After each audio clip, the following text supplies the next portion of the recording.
So here we are with Brian. Hello, Brian. Hi, how are you, Oliver? I'm fine, thank you. I hope you are too. Yeah, I'm good. Uh, so my first question is: Are you a real drifter? I am, yes.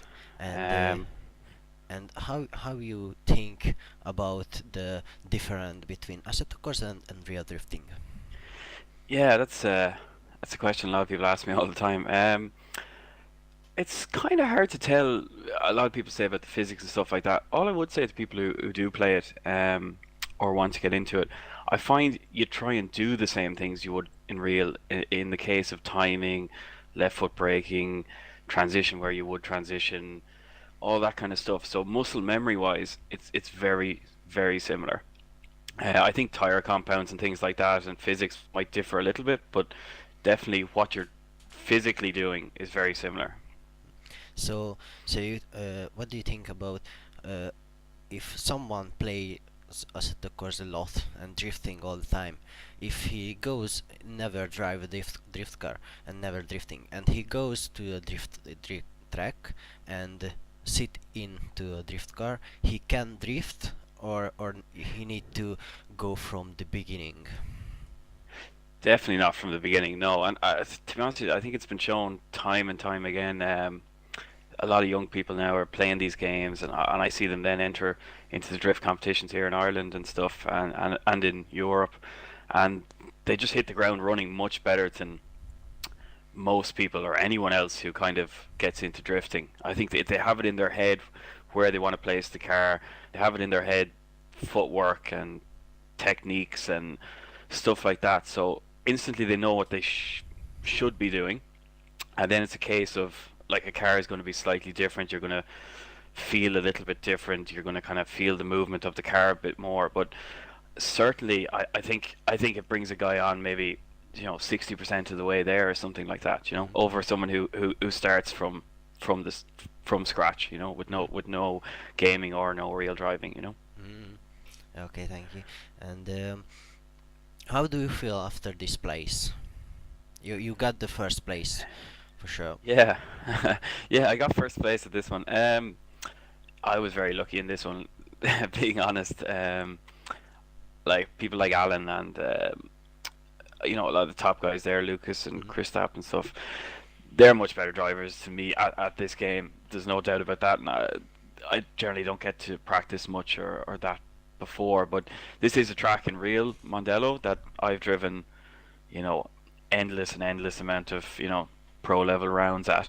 So I'm very familiar with the track, and the track was really well built because you did exactly what you had to do in real. You transitioned at the same points, you broke at the same points, you know, the off camber first corner was all very similar to real. So I actually didn't have to practice too much. I just had to try and do what I would try and do in real. But yeah, I was delighted to come first. I think Alan gave it to me in the sense that he was just too aggressive and hit me, rather than me in any way beat him. But got a few lucky battles along the way. But yeah, just I think that's drifting though. You can just on your days you can get a few lucky calls and you can end up, getting on a podium. Mhm. You have the problem like before the end you don't have sound and you Yeah. cannot fix it. How you feel when you come into the last battle and you don't have sounds? Yeah, it was because normally the thing I say is great about online drifting and stuff is that you don't have all the grief and stress that you have at a real event. You're not breaking diffs and gearboxes and Mhm. panic, and then suddenly I ended up I think it was top eight in a mad panic where my everything shut down on my computer. Mhm. I managed to get the game back going again, but I had no sound, so I did one battle with no sound, which was incredibly weird. It's just it's I advise anyone who plays the game just to turn off your sound for do a lap or two. It's such a big difference that you wouldn't realize. Um, but managed to get through that one, and then my controller or my wheel wasn't working right, so I had to reconfigure that for the next battle. And I remember entering into the first corner and remembering I hadn't reconfigured the handbrake, so I wasn't sure if the handbrake was going to work or not on the entry. Luckily, it did, and yeah, so I was just in a constant panic. I did get sound working by the final, so by the final, it was pretty much back on, Mhm. largely back, but I didn't have my force feedback kind of 100% and stuff. But It was actually good because even though I do compete kind of at a a fairly competitive level in real life, I do find I still get very nervous in these games, nearly more than real life, just because it's quite quiet or something in the room when you're doing it, and all this kind of panic and stuff of trying to get to the line actually just meant I'd no nerves or anything. I was just happy to get the run. So in a way, sometimes that kind of distraction can just take you out of yourself and you feel a lot more relaxed. Mhm. So you in this rounds in Assetto Corsa, did you fidget? I mean, your heart is going to beat or something, or you just sit and full calm and Oh no, no, I'm nervous, as nervous in this as I am in real life. Sitting mm, on the grid, or um, even nearly more so sometimes in this. Um, I think it's kind of weird because I'd be in a Discord group with a few other Irish guys chatting, mm, and it's kind of weird because they need to feel like they're in the car with you. mm, So but you can kind of, at least a bit of talk takes your mind off it a bit. But yeah, I feel nervous playing this game just like I would in real. I think, look, if you compete at anything, you want to do well, and if you want to do well at something, you're going to be nervous to try mm, and do well. So I think that's a good. Anyone who feels nervous playing this game, it's great. It's a great experience for real life too, because you're going to have those nerves when you compete in real life, and getting used to being able to deal with them and still perform well is another great thing mm, that online sims give you. which was your most exciting round? Most exciting round. All the rounds in DCGP when you are in. Oh, all of them. Um, yeah, this season hasn't actually been the best. I missed a round. I was in Japan and I didn't actually qualify at the first round.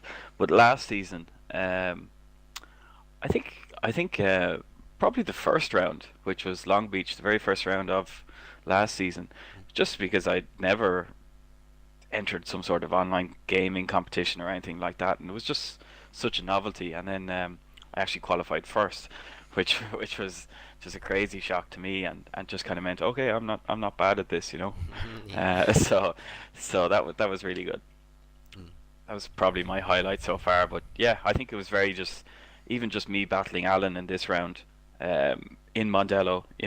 mm, That's a battle that both me and Alan will be in the pro class next year, and Irish Drift Championship. So that's a battle that could happen at round one, and if it happened in Mondello in the final, that'd be amazing. So mm, just kind of cool to have that in online. mm, mm. I see. How do you rate the other drivers? All Oh, of it's them, like from last round. I mean, from Mondello. So there is 60 people. What do you think about this and for the drivers? Yeah, I think it's great the amount of competitors competing in this. It's and the standard is just unbelievable high. And even I can see from when I first kind of played in these comps, the standard has gone up and up, and more so the top guys were always really good, like Alan and Christop, or I think I'm sorry if I butcher some of the Polish and Eastern European guys' names, but Lucas and stuff like that. They've always been really good since the start, but there's a lot of guys that have massively improved since the first season and now are at a really high level. And there's a lot of guys come into this season, and just I don't know, the standard is crazy. Like if there was battles, I think Mondello was a bit messy, the battles, but generally at every round, the top battles are incredibly Mm, close. And if the skill it takes to do that kind of stuff, I don't really have it consistently, but so the top guys can just do a lap after lap, and that's just incredible. mm. And what do you think about what is harder, the lead round or the chase round?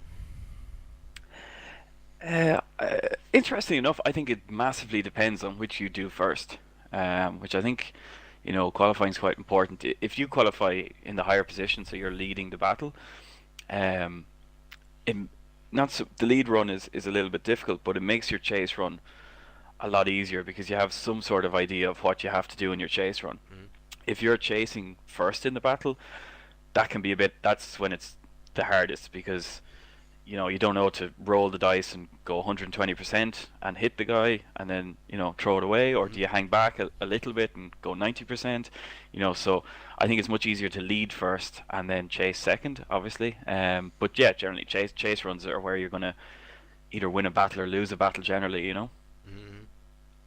So that's where the high difficulty is generally in the chase runs, how Mhm. aggressive you go, weighing up that risk reward. I see. And which one is your favorite track about this season? So we have one, two, three, four, five maps track. Five So maps so far. Um, Let me see. I would. Poznan, Trackwood, Riga, Hockenheim, and Mondello. Yeah, I didn't get to do Riga. I would say I really like that Poznan track. Or no, actually no, Poznan was round one, was it? What was sorry, what was the round before this, round four, Hockenheim. Hockenheim, yeah. Hockenheim. Yeah, I really liked the real fast entry that had, and then kind of you flicked back to the right and you could really throw a lot of angle at it. It was just a real exciting kind of on the edge track. Um, but yeah, they've all had their own little differences, their own fun things to do. I have a soft spot for Mondello because I've driven it in real, so I can compare it to real life. Mm. But yeah, I thought the Hockenheim ring was real, just exciting track. Mm. And which one is your hardest from these? Well, I didn't qualify at round one in Poznan, so maybe I'll maybe say that. But I just had a few issues in qualifying. But I think they're all. I would think Mondello was actually the hardest to consistently get through that first corner and transition to the second corner, the hairpin left. Mm. I think that's quite difficult not to go off onto the grass there. So I'd say probably first two corners of Mondello are probably the trickiest ones we've encountered. Mhm. Uh, but I think in Assetto, which is kind of a little different from real, tracks with walls are quite difficult because you don't really have a kind of a soft zone you'd have in real. A little normally in real you could scrape a bumper and get away with it. In Assetto, if you kind of clip a wall, you generally get dragged in. So the tracks that have walls in them, like Trackwood, are very little margin of error. Mm. Yeah, I see. Um, I have one more question. I mean, yeah, yeah, Yep. yeah. Are you coming for the next race? And if you are, what do you think? Which place you get, and which one is your I don't know this word. So which one Was what you get want to get? what position do I want to get? Oh, which rival maybe? Yeah, Yeah, which yeah, guy I want to go up yeah. against? Yeah, and place which place you I know you want to first Yeah. because, but what do you think where did you finish?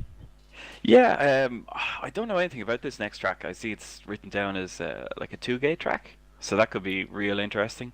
Mm. I presume it's one of the ones that maybe the Polish Championships had in real life or something like that. Um, so I'm really interested to see it. First of all, I can't really make a call on it until I see how I get on. It depends how much if I get to get a bit of practice on it or something. But yeah, I enter any competition at any sport or anything with the goal of winning. Mm. If you don't, you've already kind of lost. But realistically, I'm generally if I can get a top eight, I'm fairly like that's a really good Mm. performance for my level. So top eight again. Who I'd like to go against? I don't know. I think I do like I personally for me, I think Alan is probably the best maybe at it. In the sense he has a real smooth, fluid style, Mm. but yet also the kind of aggression and stuff like that. So I'd love to be able to beat Alan cleanly. I know I bet him this round, but it was more himself. So I'd like to Mm. beat him cleanly, but I think I need to get him to send me his setup. His setup seems real fast. Mm. Yeah, I know that because I'm following him too. So Yeah. yeah, and Yeah, he's I don't know. He's like a lot quicker. yeah. So he's figured out some magic there, I think. So I need to get onto him and see will he share it. Mm. And what do you think about this? esport drifting? Do you think it's growing up more and better, or so? What do you think about this?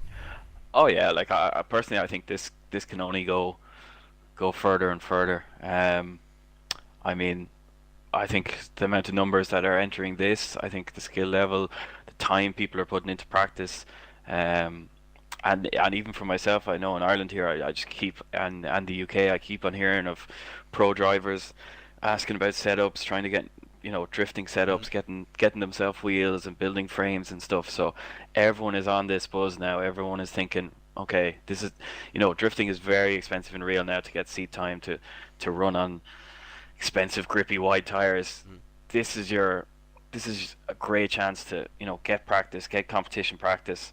Mm. And I think that'll grow and grow. And I mean, you can drive any track in the world you want in any car you want against anyone around the world for the price of an internet connection. So this opens it up to everyone. So I think it'll get bigger and bigger and bigger. And I personally have a VR setup in my house here. So that kind of stuff will become more affordable to people in the next 2 or 3 years. And you know I think it'll go on and on. I think esports in general have got so big now with gaming and stuff like that. I can't see why something like drifting, couldn't do the same. Mm. So yeah, hopefully it grows and grows. Yeah, I see. I see. Uh, okay, I think that's it. Uh, Okay, brilliant. uh, really thanks, and I appreciate it. Yeah, thanks for giving us the call, and yeah, Yeah. thanks for having us at the rounds.